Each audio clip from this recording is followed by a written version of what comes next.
战力爆表的史迪仔，长期摆烂的鲁本，金牌猎头利罗，究竟谁才是星际宝贝的最强王者？这里是邪恶的实验家周同学。首先，公认最强的就是我们的主角史迪仔，拥有强大的破坏能力、战斗能力、惊人的咬合力、超强的防御力，能够举起比自身重3000倍的物品，甚至拥有超强的大脑，整个看起来可以说是毫无缺点的。而唯一的 bug 应该就是怕水了。不过这也是因为强霸在制作史迪仔的过程中被强制中断，这才导致史迪仔的密度大，在水中会沉入水底。而除了这一个缺点，史迪仔可是相当强的，尤其是对比627的 bug， 史迪仔的缺点简直不值一提。其次是一直在摆烂，但被大家认为能力比史迪仔还要强的鲁本，在 TV 版中一直说鲁本和史迪仔拥有一样的能力。你有626所有的能力，只要好好激励，你可以战斗、打败他，甚至消灭他。只是鲁本并没有展现他的能力，甚至在碰到和史迪仔对战的环节，鲁本也因为吃得太饱而选择避战。对，那一招我也会，只要我不吃这么饱。但大电影中，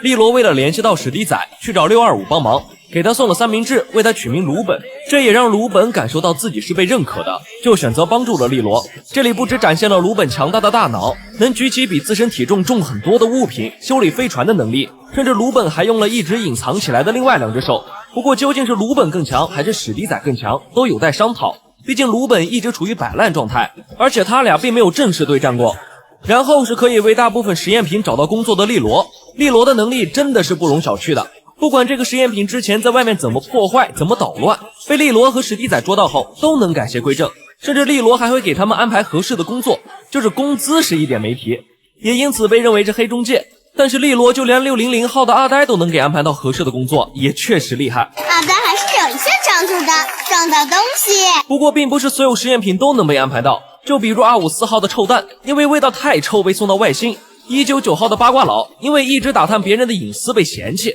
；032号的测谎仪，因为一直给独眼霹雳捣乱，最后被刚图抓走后也没有被救。不过这些实验品的能力确实也没有必要找工作。不过比起上面这些，他老太太才是我心中的最强王者。别看我们老太太只是一个卖水果的，但是她抓到的实验品可不一定比史迪仔少。用口水净化食物的002，会夹人的031，很绅士的358，除草的111，回旋镖288，啃木头的507，绑绷带的521，吹风的533，钻孔的566，碎纸机134，五音不全的044，吐出腐蚀性液体的051，打呼噜的077，以及给人拍手的214。咱就是说这个功能我也会。而且这些实验品还是光1级出现的，如果不是被利罗接走，不敢想哈老太太能收留多少只。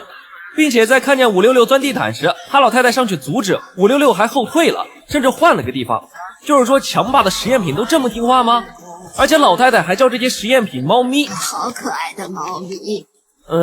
果然啊，姜还是老的辣。甚至在跳棋出场的时候，明明跳棋的功能是制造国王，让所有人都臣服，而 bug 是对实验品没有用。但除了实验品，哈老太太也是唯一没有被影响的人。就老太太这一系列的操作，别说史迪仔了，就连强霸都得敬让3分。